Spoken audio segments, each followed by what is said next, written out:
50 लाख 5 लाख दर महिन्याचे 5 लाख रुपये, 50 लाख एक रकमी, 10 करोड एक रकमी, पुन्हा 2 करोड एक रकमी आणि प्लस दरमहा भाडं 1 लाख रुपये. त्याशिवाय 3 बेडरूमचा जो घर आहे तो घर पूर्णपणे मिळालं पाहिजे.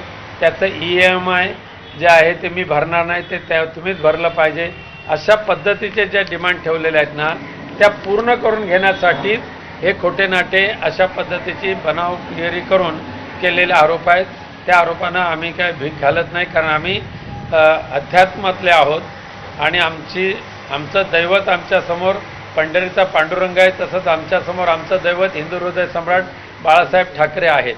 त्यामुळे आम्हाला ह्या 2 दैवताशिवाय इतर कोणाच्याकडे जाण्याची आवश्यकता पडत नाही.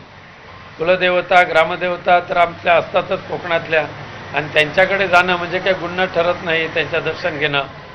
यावरूनच त्यांनी असा देखील आरोप केलेला आहे की एका गोंदूबाबाकडे मला नेलं त्यामुळे मला ते कळलं, पण या व्यतिरिक्त 3-4 ठिकाणी आम्हाला नेलेलं होतं आणि त्यातल्या काही ठिकाणी आपण स्वतः देखील त्यांच्यासोबत होतात आणि तुम्ही त्या सगळ्या गोष्टींमध्ये इन्व्हॉल्ड आहात. तुमच्या सांगण्यानुसारच त्या गोष्टी ते आता माझा पोलीस खात्यावर पूर्ण विश्वास आहे, न्यायालयावर माझा पूर्ण विश्वास आहे.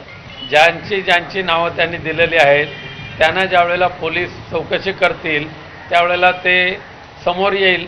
त्यामुळे ह्यांच्या बकवासगिरीवर विश्वास ठेवण्यापेक्षा मी पोलिसांच्या चौकशीवर माझा विश्वास आहे, त्यांनी चौकशी करावी.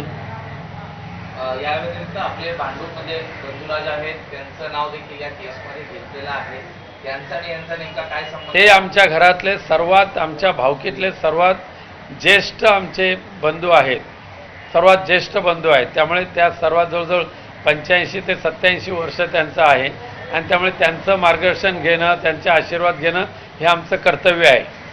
त्यांनी जरी त्यांच्या घरामध्ये इतरांना कोणाला विचारलं नसलं तर सुद्धा आम्ही आमच्या घरातल्या ज्येष्ठांना आम्ही सन्मानाने वागवतो आणि त्यांचे आशीर्वाद आम्ही नेहमीच घेतो.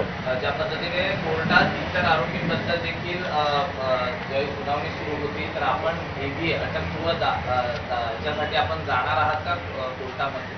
वकिलांच्या सांगण्यानुसार आम्ही पुढचं करू, पण न्यायदेवतेने ज्या वेळेला बोलवेल त्या वेळेला आम्ही न्यायदेवतेसमोर नम्रपणे हजर राहणार आहोत.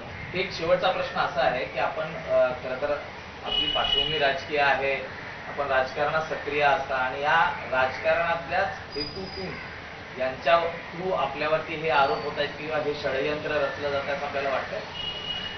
खरं म्हणजे मी आजच्या मिटिंगला आजच्या आपल्या समोर तो काही पुरावा उघड करत नाही, पण यामध्ये जे षडयंत्र रचलं जातं आहे त्याचा सूत्रधार कोणत्या पक्षाशी रिलेटेड आहे ते मी काही दिवसानंतर पुन्हा एकदा सांगेन तुम्हाला. पण साधारण गेल्या महिन्यातच आमचं असलेलं संरक्षण हे पूर्णपणे काढून टाकलेलं आहे. मागणी आम्ही केली, त्या मागणीला सुद्धा